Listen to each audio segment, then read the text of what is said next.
Une histoire ce matin dans le Journal de Montréal qui a retenu notre attention. On nous dit que pendant presque toute sa vie, Allison Acne a lutté contre l'hyperphagie. C'est un trouble alimentaire méconnu, on le dit plus répandu que l'anorexie et la boulimie, qui frappe davantage les femmes, qui connaît une hausse fulgurante depuis les dernières années. C'est carrément manger jusqu'au dégoût, jusqu'à l'écœurement. Christiane Laberge est avec nous en studio ce matin. Bonjour, Christiane. Bonjour. Alors, qu'est-ce que c'est que ce trouble alimentaire? C'est ça. C'est un trouble alimentaire. Donc, c'est dans la grande catégorie des troubles alimentaires. Le premier, celui qui est le plus connu, c'est l'anorexie. Le deuxième, c'est anorexie-boulimie. Et celui-là est le troisième. En termes de fréquence, il est plus fréquent, mais il est moins diagnostiqué pour une raison simple. On va montrer les statistiques pour que les gens puissent nous suivre là, sur ce qu'on vient de dire. Alors, l'hyperphagie, on le retrouve, qui touche près de 4 Oui, près de 4 mais 60 de femmes, 40 d'hommes.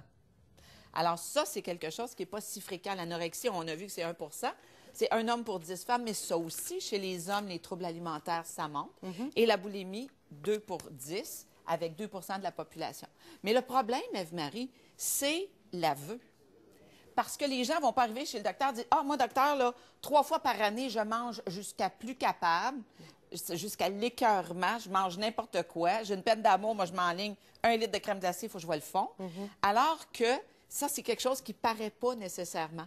Quelqu'un qui est anorexique, qui perd 30 livres dans l'espace de 2 mois, tu dis, hop, hop, hop, hop, il y a quelque chose. Mais ça, c'est plus subtil.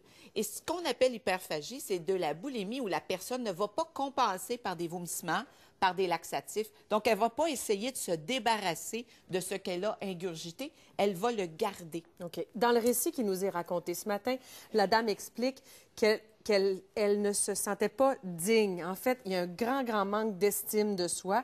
Puis elle disait, ben moi, je suis dégueulasse, ça fait que je vais manger comme une dégueulasse. C'est un peu ça, là, qu'elle raconte. C'est un peu ça, et je vais combler le vide. Ouais. Je vais combler le vide. Alors, cette sensation de vide, il y a beaucoup de gens qui l'ont et chacun trouvera la façon de le manifester. Il y en a que ce sera d'autres façons de le manifester en faisant toutes sortes de niaiseries là, sexuelles ou des dépendances, l'alcool, pour éteindre cette souffrance-là. Elle, ce qu'elle a choisi, c'est alimentaire. Ce qu'elle a choisi, entre guillemets, on comprend son mode d'opération, c'est l'alimentation. Et ça, il faut y voir parce qu'au départ, on sait que c'est un problème d'ordre psychologique. Donc, tant qu'on ne s'adressera pas à l'estime de soi, à la confiance en soi, et elle semble dire que, justement, le fait de disparaître, les corps non vus comme parfaits, comme je dis souvent, moi, à l'époque étrusque, là, et que je pognerais. Tu sais, tu regardes les statues étrusques, là, ça serait parfait. Ouais. Ou du tendre noir, là. Écoute, on serait-tu en business? Nous deux, on pogne à mort. Qu'on serait correct. Mais aujourd'hui, là, mettons que sur les magazines, on ne se reconnaît pas. C'est d'autres standards. Qui sont imposés par qui? Et qui sont choisis par qui? Donc, c'est ça un peu qu'il faut négocier, qu'il faut regarder, qu'il faut faire que la personne se sente bien. Il faut savoir que les consultations aussi sont de plus en plus nombreuses pour ce genre de problème-là, ce qui fait que plus on aura d'équipes, parce qu'actuellement, là, plus le besoin augmente, plus la pression augmente pour avoir des services. À Douglas, actuellement, pour l'anorexie, par exemple, boulimie, c'est 2 ans d'attente, sinon plus. Alors, les jeunes à Sainte-Justine, oui, mais quand tu es plus vieux, parce qu'à un moment donné, tu deviens adulte, et ce problème alimentaire, malheureusement, l'hyperphagie, tous ces problèmes d'estime de soi ne s'en vont pas parce que tu dépasses ton 18 ans. Alors, les services ne sont pas nécessairement offerts. Qu'est-ce qu'on fait? Bien, par exemple, tu as l'initiative Dove, où tu as de tous les genres de corps, toutes les structures qui sont valorisées. Tu mesures 6 pieds, bien, coudonc, tu mesures 6 pieds. Tu pèses 200 livres, tu pèses 200 livres. Tu en pèses 110, tu en pèses 110. Mais si tu as une santé globale, c'est ça qui est important. Donc, ils font des camps pour les filles, des fins de semaine, etc., pour redonner justement de l'estime de soi. La différence entre l'estime de soi et la confiance en soi? Hey, c'est une question piège, ça? C'est un piège, hein? Juste pour... On s'amuse, là, OK? Un enfant de 10 ans, tu dis, est-ce que si tu étais toi, tu serais ton ami? Si la réponse est non, l'estime de soi. La confiance en soi, c'est la capacité de croire que où que je sois, je vais me sortir du trou. Je vais être capable d'accomplir quelque chose. Je vais être capable de me sortir du trou, de trouver une solution de m'en sortir. C'est un bon exercice à faire, alors que l'estime, c'est moi, dans une chaise roulante, je vaux-tu quelque chose?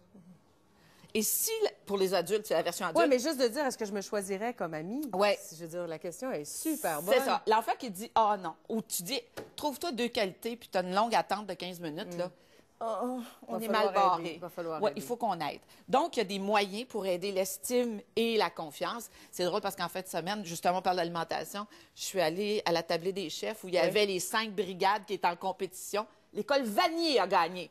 Et son directeur était là, les Fagnon, etc. Donc, ça, c'est une façon de redonner et de l'estime et de la confiance aux enfants. Tu sais, quand tu crées quelque chose, tu gagnes de la confiance et tu gagnes de l'estime. Moi, capable. Hein? Ça se part à 2 ans, ça se confirme à 4 ans et à l'adolescence, ça se cristallise. Au tout début de la chronique, Christiane, tu as parlé de l'aveu à faire. Donc, si, avec notre discussion et avec ce que vous lirez dans les journaux aujourd'hui, vous sentez peut-être que l'hyperphagie, c'est quelque chose qui est dans votre vie, on en parle? On en parle. Il faut que par exemple, quand on demande à quelqu'un qui est en surpoids, est-ce que, quel est votre mode alimentaire, qu'est-ce que vous mangez, tout ça. Si vous avez des troubles d'hyperphagie, dites-le. Et à ce moment-là, on peut vous donner des outils. On peut vous envoyer dans les ressources. Il y en a qui sont gratuites. Et l'ANEB, A-N-E-B, est un organisme anorexie-boulimie auquel vous pourrez vous adresser. Il y a des lignes d'écoute. Et il y a tous les services dont vous avez besoin et c'est gratuit. Mais on a toujours besoin de financement. Et il faut demander de l'aide. Oui. Merci, Christiane. Et de la part de toute l'équipe, c'est ta fête demain. Merci. Bonne fête. Merci. Je te souhaite une bien belle journée demain. Merci. Je suis un peu en avance parce que normalement, demain, je ne serai pas là. Alors. Bof, sur le lot des jours.